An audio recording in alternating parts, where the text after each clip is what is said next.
Welcome to the Getting Real with Hilary show, where ordinary heroes tell extraordinary stories during unique and never been heard before conversations with your host, Hilary Burns. Hilary's unique listening and way of asking questions results in conversations that aren't usually talked about, so you can create the life that you really want but are afraid you can't really have. We are demonstrating the greatness in the human spirit and creating a world where we all reclaim our birthright of joy, happiness, purpose, and passion. Now, here's your host, Hilary Burns. Welcome to the Getting Real with Hilary show, and today we have a very special guest. Her name is Linda Rash. She is an intuitive artist and creative coach who believes that art has the power to transform lives and the world.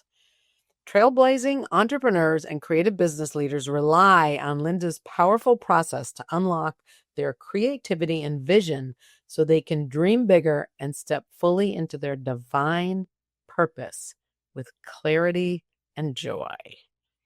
There's more I could say, but I want to bring Linda to the stage first. All right, I'll do the rest. Her signature 5-step methodology accesses the healing power of creative expression to help clients cultivate clarity, wisdom, love, and beauty. Whether working one-on-one in community, Linda invites clients to listen deeply, play freely, and bring their soulful visions to life. Welcome. Thank you. So I happen to know personally because I've been working with Linda as we met, and then we just continued talking, and she's been helping me drastically. So it's awesome. Drastically in a good way. Good. From the dark side back to the light and over again. So thank you, Linda, for that gift that you've given me. Thank you. Yes. All right. So I happen to know that Linda was not always trailblazing this way. She was not always an intuitive artist. She was in the corporate world, right? All right, tell me if this is right. When you were young, you loved art and painting, but your parents told you that wasn't going to pay the bills, so you put that aside. That's as right. Many people have. And you want to tell us that story, how you came back to it? Or is there anything else you want to say about? Yeah, first of all, I just want to say that makes me want to cry that so many of us have had that experience, right? It makes me emotional. It's so sad. But actually at the end of the day, I'm really happy my mom did that. She's like, don't study art. There's no money in that. And so I studied communication arts, which has really come full circle with the work that I do today. And one of the blessings of not studying art and not pursuing that is I don't have baggage about how it has to be or the right way to do something, which, believe me, is something I can get really hooked up in. And so it has given me creative freedom to express myself in a way that is unconcerned about whether I'm doing it right and what anybody else thinks, because it's coming from my heart. And so that's what I want to say. So you think, obviously you don't know because you didn't do it, but if you had gone to art school, there might have been like a right way and you would have gotten locked into living within that box. But now you're free to do whatever because you don't have that. Is that am I reading too much into that? No, I think you're right.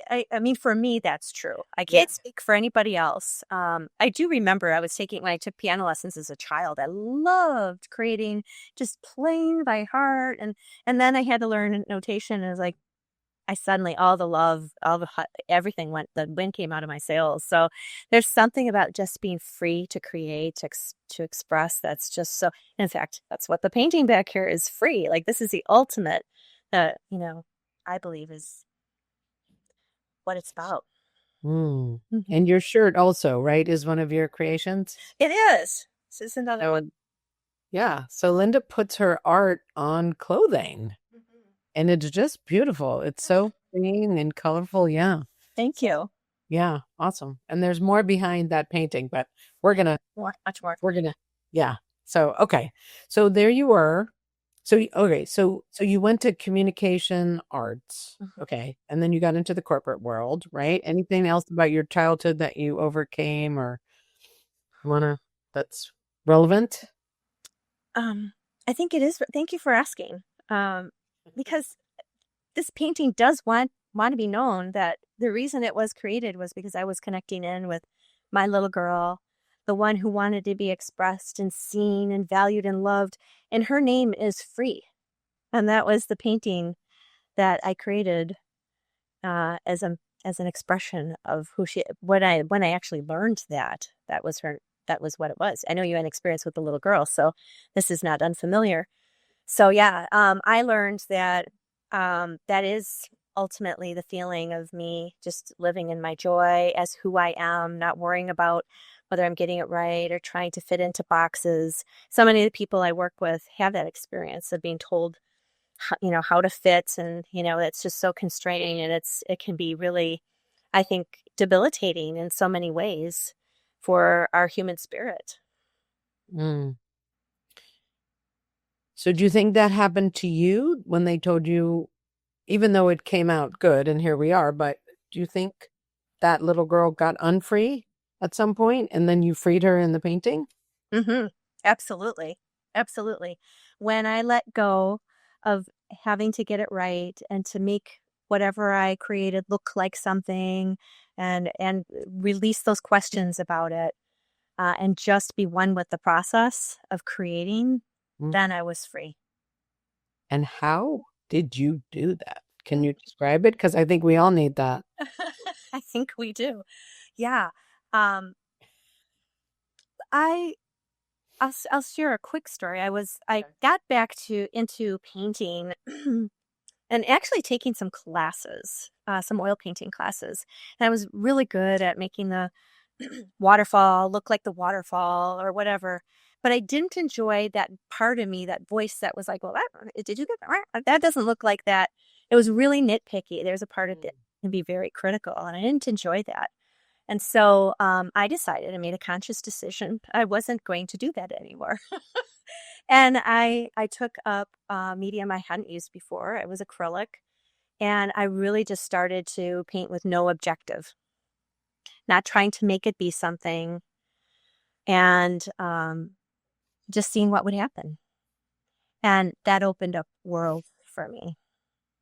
Wow. Mhm. I'm just thinking where I could use that in my life, probably everywhere, right? Yeah, absolutely. To let go of the need to get it right and to unleash our imagination, to have the freedom to just see what happens, to let it get messy, Mm. and to find out something that we would never access in another way, most Yeah. likely. Well, what's coming to mind is when I started doing TikToks, my daughter would, I didn't even know what TikTok was, but she said, if you do 4 a day, something will happen. So I started doing them. And it was really just, part of getting real. I would just say whatever I needed to say that day. I would do my 4 and then go on with my day. And whenever like she, or mostly she, but would say, well, that you're not doing it right. And they're not very good. And, this is what you can do and all this stuff. I didn't want to do it anymore, Mm. but I kept going. And now it's just something that helps me, and people like what they like and they don't, but it's really for me. And when I let go of the right way, because who knows what's right? It's not even an old technology. Do you know what I mean? When I do it for me Yes. without the worry, Yes. I'm free. Yes. Yeah. And I'm not gonna do it the other way. I'm not gonna sit there and edit them. I do them in my car, I'm trying to Yeah. Yeah. so there's something freeing about not trying to get it right. Mm-hmm. Mm-hmm. Yay. Thank you. Thank you for doing it your way. No, thank you for making for pointing it out. Yeah, awesome. Yeah, and I think if I'm trying something new and I'm free and then all of a sudden it's like, "Oh my God, I'm not doing it right." Boom, all the creativity gets shut down, Mm-hmm. Mm-hmm. right? Yeah. I mean, I know that you stand for creating a life that you love. And if we're getting critical and in that space, it's not something we love. That's a really good sign, And so you've kind of tapped into that, cracked the code. Yeah. Ah. All right. So there you were. You decided to paint out of the lines. And then what happened? Then what happened? You were still in the corporate world? You were just, I was. I mean, did you ever stop painting or did you always paint? Um, there were years when I didn't, when I was just in my corporate job doing the things, and that fulfilled a creative part of me. It was in marketing communications. So I was working with creative teams and concepting and coming up with strategic solutions to business problems. And I really did enjoy that. If it hadn't been for the creative teams, I don't know if that I would have, right? It's like that was wonderful to see something come to life and to have a representation of a concept of something that we want to convey in a powerful way without, 1,000 words or 10,000 words. So I was enjoying that. But when I took that painting class, it reminded me that I am an artist. I am the artist.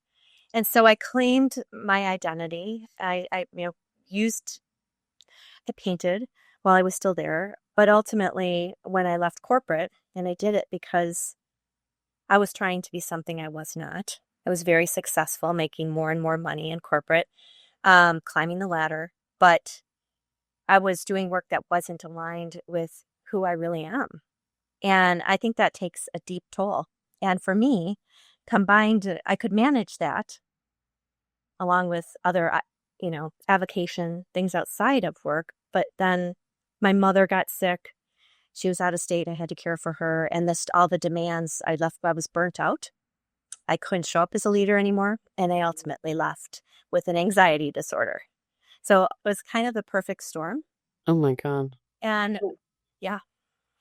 No, keep going. And then I'll ask the question. Okay. So I was thrust into this world of entrepreneurship. I was already on the path, covertly. I had become a health coach, a holistic health coach, and transformational coach, and I was going to build this business in a really powerful way, learning all the ways to do it, and burnt out and overwhelmed by it all. Uh, it's demand. So, what was the part that you weren't aligned with? Because I thought you said you loved the strategic. So, what was I the did. part? Yeah. I had my last role, I had taken a position in a technical capacity, managing a technical communication team. And that was, So that was not, no. I mean, the creative part is how do you navigate something that you don't really understand? That's always the communicator's um, opportunity. It's like it's a work of art in itself. It's like, um, but in an environment where there was so much technical data, it was just not my forte. okay. Mhm. So, So what caused the anxiety disorder? That the the the technology part? Like, yeah, did you hear me? yeah, I can hear you. Oh, okay. So, what caused the anxiety? That hmm part? hmm It was that combined with the demands of caring for my mother. Right. hmm She was out of state. It's So, out of state. It was incredibly demanding physically, emotionally, and I still had this team to manage. I had a leadership position to hold up. I bet a lot of mothers can kind of understand this, having children, but yeah, it was just too much. so how did you care for your mother if she was out of state? Or was the problem? Yeah, I found myself Together. I found myself driving 12 hours on the weekends just to get there and go back. And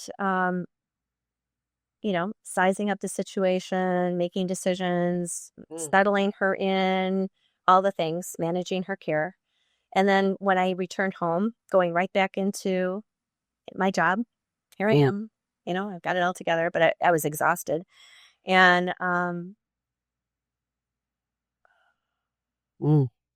and then getting calls, randomly during the day, and About your mom. about my mom.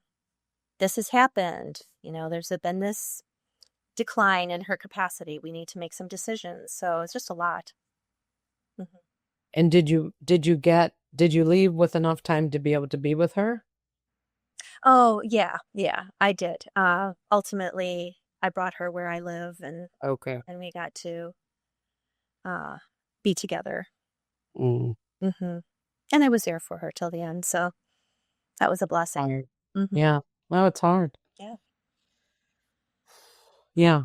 But it was really at that time, in that space from, leaving corporate, caring for this, that I turned to my art again as a means of really releasing steam, just letting in. There's so many benefits of creating art, which I didn't even know until just recently when I started to study up on them. So much research has come out about that. And so that was part of my healing.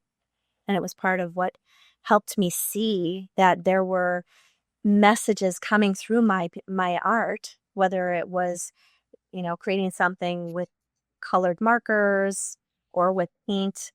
It was very clearly saying Like what? something I needed to know. I should have had it right here in front of me, but No. It's fine. It's fine. I'm just curious. How does that work? So at one point I was just doodling, and I was creating this a heart. A heart was coming out, and it kind of looked like it had stitching around the edges. It was just like this outline of a heart, and it was being stitched up clearly. And there was a message that just came through, kind of like when people are writing their tapping into something. Yeah. Got written down with my pen, and the message was, I wrote it, listen to me. So my heart that was being stitched up was saying, listen to me. That's how I felt too. I'm like, oh my gosh. Could you get more clear? And that was the beginning. That was really the beginning of realizing, oh my gosh, my art has messages. It's speaking to me. It's speaking through me. Just got chills. Yeah. Yeah. Wow.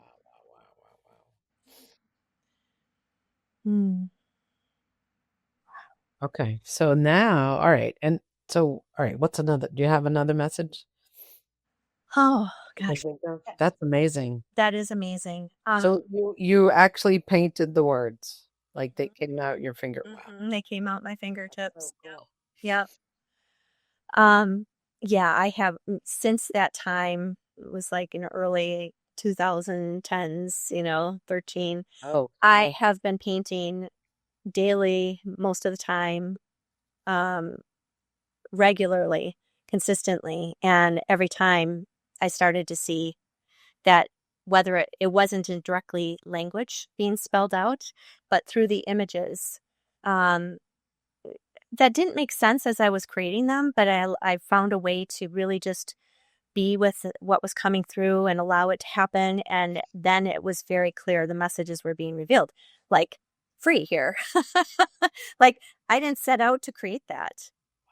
Really? It came through. Yeah. And it is really one of my core values is freedom. And so it's not surprising that my little girl just wants to be free. Just wants to be free to express who I am, free to be me. Bob Proctor. You were just going like this, and boom, there's free. Oh yeah, there's lots of layers usually in the course of painting. But yeah, boom, there it was. It's like, oh my gosh, that looks like the word free. Yeah. Well, this one that's behind me here, you can see there's a bit of a like curtain. Can you see that? Do I need What is it? over? It's a curtain. Oh. Again, I didn't set out to paint this, but it's message for me as a creator, as someone who is really driven to make a difference in the lives of other people. One of my life lessons has been to not always be serving everyone else, but to serve myself and to step into the spotlight. And this is... Yeah, right. You know what? Let me take myself out so they can see it. All right, keep talking. Yeah, so this is the message. Step into the spotlight. And it isn't just to, be in the center stage, but to open dimensions and, forms of expression, and to be the channel for, I guess, messages and guidance and inspiration, and the ways that I have since learned that painting as a means of expressing oneself, and through my method and specifically, will allow us to connect to a deeper meaning and deeper purpose that we're meaning to serve, and so on, and so on. Wow, wow, wow. Yeah. Wow. So step into center stage. That's amazing. Step into the spotlight. Oh, into the spotlight. Yeah, that is so cool. Yeah. Wow. At the same time, this piece was reinforcing it. Hey, Oh my God. it's art. And those words just appeared. Just appeared. Wow. Oops, gotta go this way. There we go. Yeah. So it's all about that. That's the way that I'm going to make a difference, was really what it wanted me to know. This is the way, Linda. Wow. Oh, I've since embraced that. And it's really clear that this is my purpose, to share this form of expression in the world in the way that my art comes through me, and also to help others tap into their way of connecting to that. That is so cool. Okay, so there you were painting. Now, when did you leave corporate? You said that first painting was around 2010. When did you leave, or when was your mom sick? Yeah, I actually left in 2013. 13. Okay. Yeah. So then, I think most people, they have a dream, and I don't know if you want to answer this, but I always think, well, how are you going to pay your bills? Like that's what I'm afraid of. But I think what you've said is it's always been okay, right? Yeah. Yeah. I mean, I learned immediately. I was really blessed to learn that through expressing who I really am, that it's easy to make money being me. And I have found that when I am not, when I am doubting, when I'm second guessing, when I'm like, oh, I can't do that, I really should do this instead, and I'm not following that guidance. And this is why painting has become so important, to keep me grounded and connected to, this is my vision, this is my path. It's revealing next steps so frequently. It's part of what the LindaRasch method has been created to help others do, because it's easy to get lost. It's easy to get lost in all the how-tos and everyone telling us the ways that we should do it, and to lose ourselves. And what's important in that passion and that vision are what create that connection and ultimately keep us on path to what is ours uniquely to bring into the world and to express, and the difference we're here to make. Wow. So how did you go from painting to the LindaRasch method? Did he evolve over time? Mm-hmm. I met a mutual person in our world, Hilary. Yes. Are we connected? Yeah. And she kind of started it by saying, hey, how are you doing this? Like, everybody needs to know about this. I'm like, are you kidding me? I'm just doing this for my own benefit. Like, I do everything for everyone else. I need this. And now I have to make it about other people. Yeah. And what was this? Just what you said? The art. Yeah. How am I doing the messaging? any of this? Yeah. Right. Yeah. Okay. And I was kind of annoyed. But then, because I also had this desire to increase my visibility and ultimately, to my prosperity as an artist, I started to share on, social media and go live and share my painting process. And a friend saw me, a brilliant marketing internet technologist, who said, hey, this is amazing. I'm so impressed. Everyone needs to know about this. Let me help you. Bring your genius in this creativity realm, and I'll bring the tech and the marketing. And so that's what's happened. I had people, the universe conspiring to say, hey, this is the way you're going to make a difference now. And that's how it has come to life. It's been years now in the making, and it's coming to the world. So you could say as much as you want, but so the method is helping others find their way through painting? Yes. Yes, it happens that painting is the means. It could be other forms of communication. I have one person in my mastermind right now who is a poet. Mm. Hadn't really fully embraced that. Always had created poetry, but now is clearly, I'm a poet and this is what I'm here to do, and is creating a book and is getting her work out into the world, and it's brilliant. So the process works no matter what means is being used, but I really love painting, and I believe that this is a liberating pathway. And how did you decide to help business people? Because of my own personal experience, Hilary, because of what I experienced, being overwhelmed and, just the stress of being an entrepreneur. There's just so much. So it's easy to, again, get lost in all the gurus' voices and lose our own path. And because of what I've experienced and the way that I have found my way through the work that I've done, but also through the means of painting, that's why I have chosen it.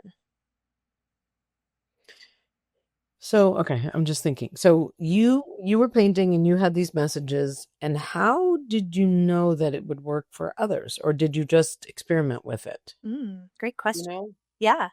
Well, almost immediately I started sharing it. I started to offer workshops for people to connect to their intuition and their inner guidance. And I hosted workshops outside the home, inside the home here, and I started to see what happened for people. Suddenly someone would think that they were always less than, and they were like, wait a minute, no, that's not true. Look, I'm amazing. Like this blew me away. I actually got a call from someone on the way home from one of the workshops saying, I used to think I was never enough, but now I know that's not true. So this And that happened through painting? it happened through painting, but it's also the combination of other processes that I bring to. Oh, okay. Yeah. So as a coach and a consultant, I have a lot of tools in my toolbox to help guide people to themselves, and that's part of it. So it's not just the painting. Okay. Right. All Right. of it. Right. All of it. Yeah. All of it. Yes. So the method is more than just painting. I know, and I've experienced some of it, and it's like, oh my God, right? Yeah. We went back to my little girl, right? And what did you learn? Yeah, well, all right. Can I tell the story? So I was doing this exercise in another course, and we went back to our little selves, and it was about love. It was love day. We had these 7 sacred states, and so it was love. And I went back to my little girl, and I was like, I don't love her. Just didn't love her. I was ashamed. It was 3rd grade. I had my hair cut short. They thought I was a boy. I had buck teeth. My parents wanted me to get braces, and they also wanted me to lose weight. So I was like ashamed. I thought she wasn't okay. So when I did the exercise with Linda, we would happen to be talking, and I was like, I just have this thing. And I was also feeling guilty about work, that I had to be good. So it all tied in. Thought I had to be a good girl, whatever. So when I went back, Linda did this exercise where I went and talked to my little person, myself, but she was someone else. She was like, look, I'm fine. You're the one who took on other people's values and judgments and decided you needed to be fixed. I was just living my life, having a good old time. You're the one who became a victim and decided you had a bad life and wasn't okay the way you are. So it's your problem. And I was like, wow, look at her. She was cool. I'm the one with the problem. I'm the one with the problem. So anyway, I just got to see, wow, by living in other people's ideas of how I should be, I really got, it's my show, I can say, fucked up, like for real. And it really was very freeing. So thank you to Linda. That was just one thing. It wasn't even planned. And we did it, so. Yeah. And she had a purity about her. That you pick all the things you're doing, you're narrating it now, but her purity was like, I'm fine. And she was fine with you. And she wasn't judging you. You're out of, oh, wow. It was just apparent to you. She didn't have to tell you. Yeah. And I had this whole story. Yeah. I had this whole story that I had to be fifth and I wasn't okay. And she didn't have any of it. And I'm like, she was just free, like getting real. She's real. I'm the one have to get real because I wasn't real, right? That's right. That's right. You just had to remember Yeah. the real Hilary Yeah. and how amazing she is. Yeah. Yeah. So, yeah. So that was just one little piece that I did with Linda. We've done stuff all the time, and it's very, very freeing. Like I could never have come up with that myself. Yeah. Never. I could never have done that. I didn't even know it existed. So yeah, it really gave me a new life. So whenever I get on my case about, my wrinkles or my fat or I'm not the weight I should be, it's like, hey, whose value is that? It's not mine. Right. Someone told me that, not me, not the world. It's not the truth in the world. It's just something that I took on to slap myself again. Mm-hmm. Yeah. And so that initial painting was that drawing. Psst, listen to me is really the through line here. It's like, listen to your heart and let's just stitch that up. You're beautiful. You're amazing. You're so unique and so talented and so creative and so brilliant, especially as we allow ourselves to be. Wow. Okay. So on that note, we're going to go have a word from our sponsor, and we're going to be right back with more from Linda and the LindaRasch method. All right. See you in a minute. Okay.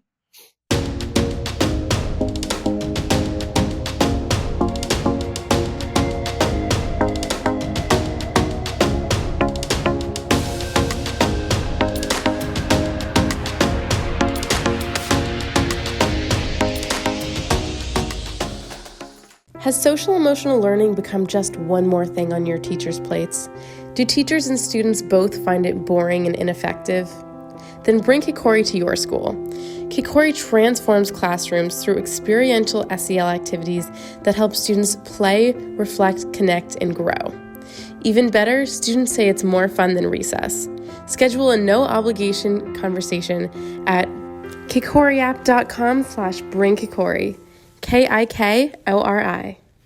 Hey, it's Hilary from Getting Real with Hilary.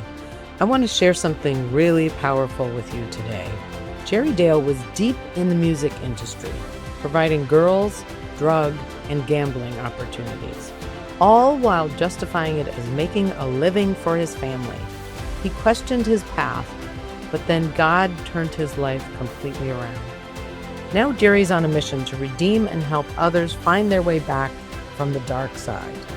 Jerry's book, Music, Porn, and Jesus, A Journey to Redemption, is his raw, real-life memoir of how God rescued him from the music industry, the porn world, and his own rebellion. It's not just a story. It's a testimony of grace, hope, and freedom.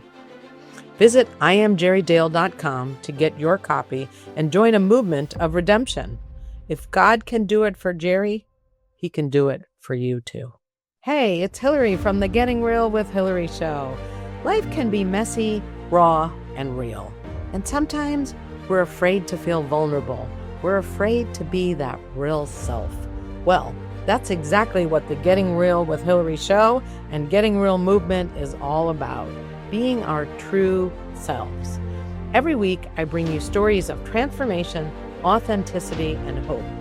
People getting real with their struggles, their faith, and their breakthroughs. So don't miss a thing. Subscribe to my weekly newsletter today. You'll get stories, links to everything new, and how to create a life you love every week directly to your inbox. You can also find my books on Amazon. My courageous and riveting memoir, The Second Piece of French Toast, in case you feel stuck in your life and want to get inspired. How I came out about my no sex life in my marriage, in my second book, Real Talk, That one will get you speaking up in ways you've been too afraid to do so, and really creating amazing freedom. And my third book, How to Stop Fixing Yourself and Start Having Fun, the name is called Your Bullshit is Your Blessing. Find links to everything and subscribe to my YouTube channel, Getting Real with Hilary, and you'll find the links in the header. So visit, and you can also visit gettingrealwithhilary.com, because the real you is worth it and wants to come out.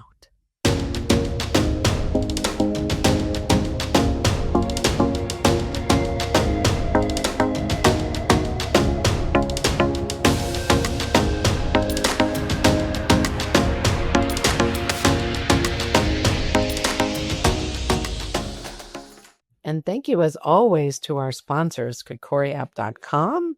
We have Jerry Dale, who helps people find redemption when they've gone over to the dark side. And we have Ed Hajim and his books. And then, of course, my books, as always.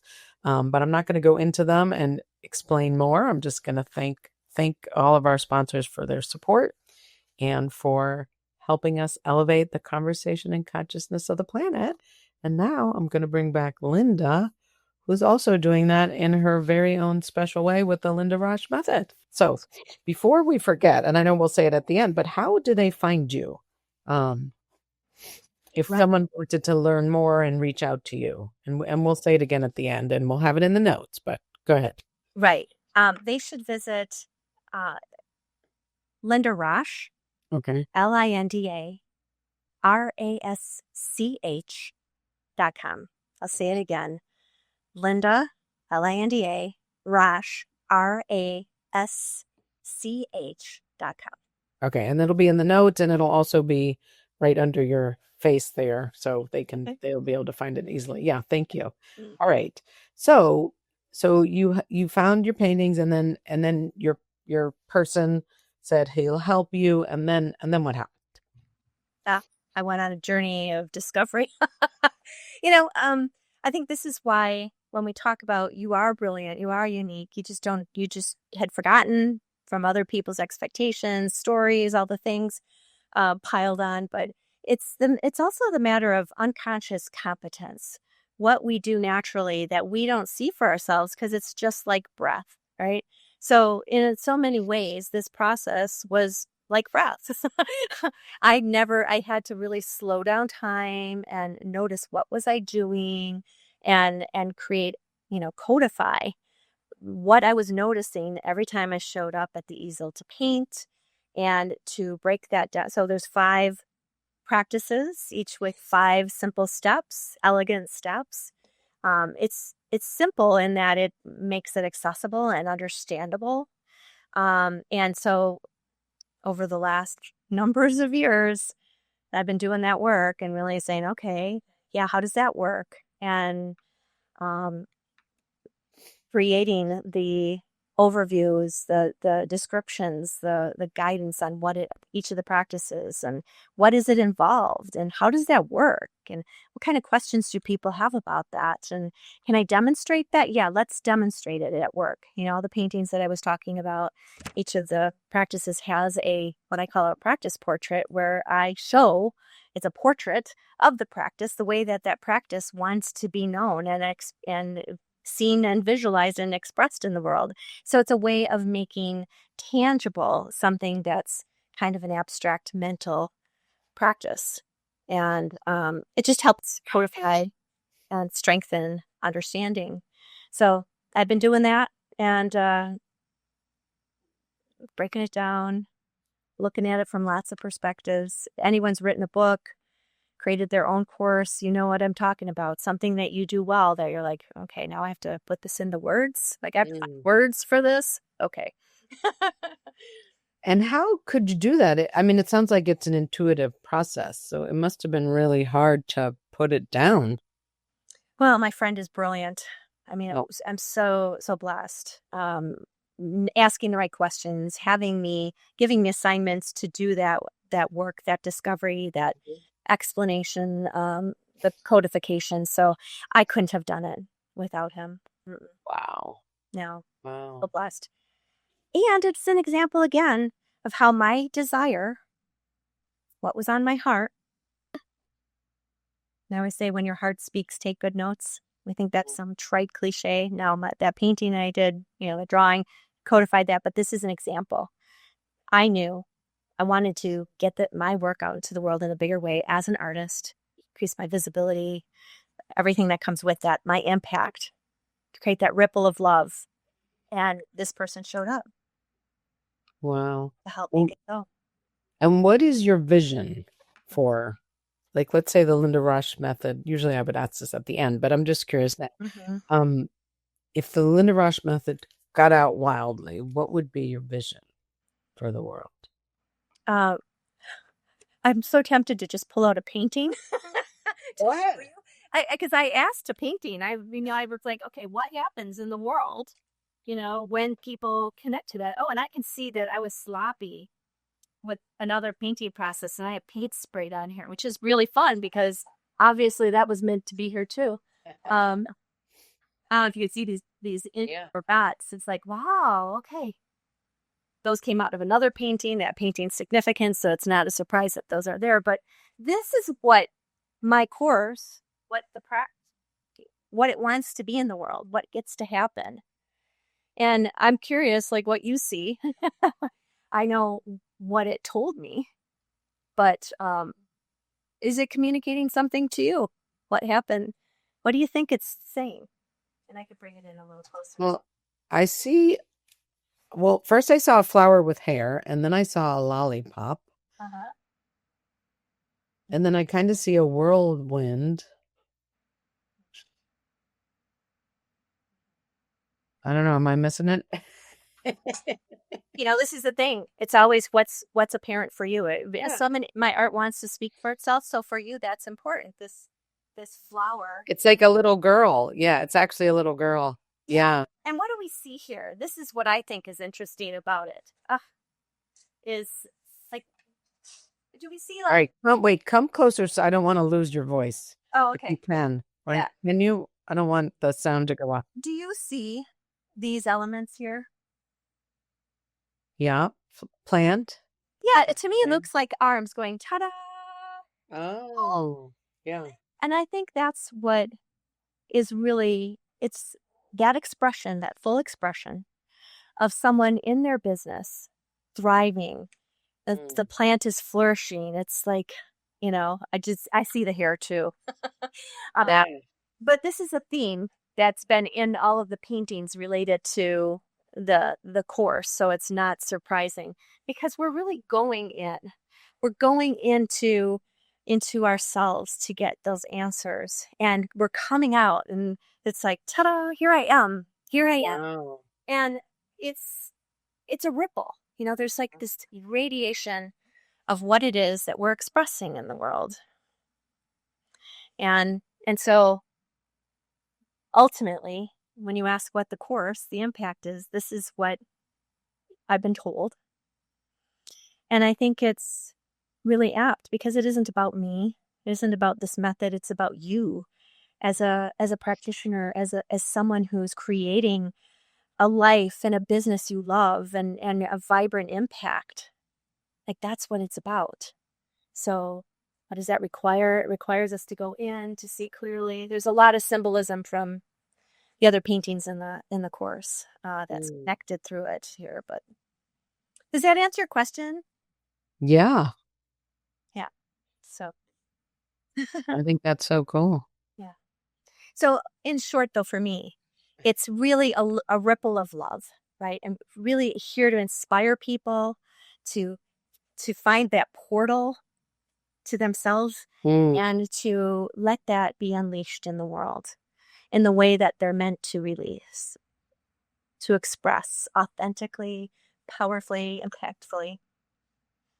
And what if there's someone who said, I don't really, this isn't for me because I don't want a business or whatever. I mean, I know that it relates to everybody, but what would you say to them? I would say, you know best. If that's what you feel, then it's not for you. But if this speaks to you and there's something here and you're curious, then let's explore it together, and let's see what's here for you, because there's a reason it's resonating, and there's also a reason that it's not. And I might also encourage, because this is part of the nature of, this practice as well, is like getting curious about it, especially if there's some kind of charge around it, like, well, this isn't for me. Like, notice the way. You notice the throat clearing, like something's getting caught there. It's not allowing, it's judging. It's a judging kind of constriction. I just felt it. When I was in corporate, I had like this hairball in my throat. It felt like this giant hairball. And I realized it was because I wasn't expressing myself. I was holding back. And it just wouldn't go away. It was so visceral. And here it is, this little showing up again to underscore that and bring it home. Yeah. So, but it seems like let's say I say, well, now I do want to create a second income so I can for retirement, but I don't there's something about having a business. Mm-hmm. Seems like a lot of work. I don't want one, blah, blah, blah, blah, blah. Mm-hmm. But so there's maybe I have a hairball about it, but do you know what I mean? But that picture, it does speak to me about, the ripple of love and just saying ta-da and reaching deep in and finding the portal to that true self. You know what I mean? That is so totally cool. Yeah. So there might be, I would say, we'll call it a hairball. I love it. Calling it a business. Sure. Because everything I'm doing is entrepreneurial. Everything I'm doing is creating and all that, Right. Right. I love that you've codified it. Okay. Do you have a hairball around this? Is now we're going to say this in the community. And we'll attribute it to Hilary. No, I think you're wise. You are recognizing that's feedback for you. And this is part of the noticing, right? We all have all these ways that this shows up. Nobody has to create a business. If it's not part of what you're drawn to do, then please don't do that. But if there's something stirring in you, something that that's more, and you think it has something to do with creating a business, and then what this is really, and even if you're not, to be honest, if you're desiring to be more expressed in your life and in the world, then this is a tool for you. It's a path, offers a pathway to the clarity and the vision, which ultimately helps to pave the way forward. And that's the commonality between personal and business. And ultimately, I think when they come together, we can create the business we love, the life we love, because we're not being one person in one context and another in another context. But that's for each of us to decide, to discover. I really think that being part of this and being part of the community and all of the different ways that I help guide people to themselves, that opens up those worlds. It's like, here's the opening, right? Opening, the expansiveness, right? Right. So they could be at a job, but still want to be opened and expanded. And who knows what would come out of it. They might bring that to their job. Right. They don't technically want a business, or am I off the wrong path? No, absolutely. You're correct. My biggest breakthroughs in this, ultimately, the LindaRasch method is about clarity, clarity about who we are, our essence, what makes us come alive, our vision and ultimate impact, and really allowing that to open up for us. The reason I'm on this path at all is because I started to do that inquiry myself before I even knew I wanted to have a job. What I understood was that I was going to use those marketing and communication skills, combined now with my artistic and intuitive skills and coaching skills, to help people improve the health of people and the planet. That's broadly what it's about. I didn't know anything more than that. But it was that clarity that led to the next thing, And now I can see it, right? We can't, Steve Jobs said, we can't connect the dots looking forward, but we can, kind of, I see the patterns now. I think let's say I wanted a business. I want a business now, but it's for you, it's you went here and then you went to the farm and then you went here, it wasn't a direct path. Yeah. And I think I'm just going to make up that part of your process is allowing the pot to reveal itself, not being in a hurry, not trying to get anywhere, just allowing it to evolve through the process. And that's part of, I don't know, there was some word you used, but it's like revealing itself. Like we can't rush it. That's right. I would want to rush it. I'm not there yet. Why is it taking so long? And I can't, well, forget it then. I'm not doing it, because it should be here by now. But exactly. Your path, I mean, you went to the farm, you've just been a lot of different places and ended up here. So, yeah, those voices about why isn't this happening, those are all critical voices that come in that we begin to notice as we engage with the process. And we start to have a more loving and just noticing observational kind of perspective on it. Oh, wow. Okay, yeah. And that just kind of drops off. And it is exactly true. It starts to reveal itself. I like to make up words, and so I call them revelations. Start creating, and then the next step will reveal itself. It's like, oh. And sometimes it's not always apparent in the moment. Sometimes it's like, oh my gosh, like that one piece I described. But it's definitely paving the way forward in its own way. Wow. I like patience. Patience. There should be a song about patience because I don't, what, allowing? Allowing, yeah. Yeah. It's so important. And I don't want to wait. I want it now. Yeah. And what if, Hilary, what if engaging in the practice allows you to have it now? Like this, we get to play with possibility. We get to open up new realms with our creative, imagination, which is a precursor to things appearing in our lives, right? Say that again. Opening our imagination to Yeah. our visions and to possibilities. Like that is a precursor to it appearing in our lives. And we wouldn't really have that become apparent to us if it weren't already something that was deep inside of us that we really have a connection to, that is waiting to be expressed, I believe. No, but opening. I think opening. In a hurry, and I'm like this. Right.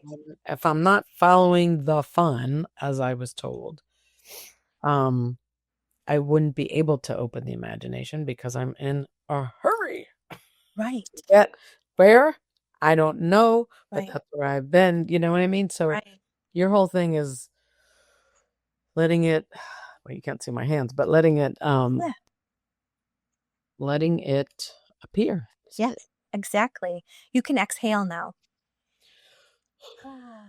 Yes. Thank you. Wow. Yes. All right. So we have a minute and a half. Okay. To wrap up, I know people can find you at lindarasch.com. It'll be in the notes. It'll be right under there. So what else, what's your message? What do you hope? I know you said the ripple of love. So I have that someplace. What else would you love to see in the next 5 years, let's say? Thanks for asking. Because I think that there's iterations that sort of come. The ripple of love. I mean, I really think, as I know you believe, that when we are expressing who we are, being true to ourselves, and we're expressing it, that ripple of love creates, it kind of sparks other people and create more openings for us to create peace in the world because we're connected and we're clear and we're calm and we have a degree of certainty and confidence and clarity and all the things that just it's not something we can manufacture or think into existence. It's something that we connect to through creating that opening and that space. And my vision is that people are finding that and opening to it and finding their way and making their own passionate, purposeful, powerful, prosperous impact in the world. That's beautiful. Thank you. Thank you so much, Linda. Thank you for sharing your process with us. And just I hope the LindaRasch method catches wildfire and Thank you. spreads all over. Thank Really you. beautiful. Thank you so much. Thank you. Can I say one more thing? Sure. When I was talking about the expressing and how other people were also, I heard an African, I think it's a proverb. It's like, it's easy for one candle to light another. And you were talking about the wildfire. So I think when each of us does it, I'm getting goosebumps now, right? When we get connected and it sparks that I'll say divinity in us. It's like, it sparks others, and we're inspired to do it as well, to be it. Mm-hmm. The light. The light. Yeah. Thank you. Thank you, Hilary. This is great. Thank you for watching this episode. I started Getting Real with Hilary when I discovered that I was a people-pleasing, pleasant phony and wanted to be more of my real self. We can grow together if you will like the show, subscribe to my channel, and share this episode with your friends and family so that we can have a world that's more real.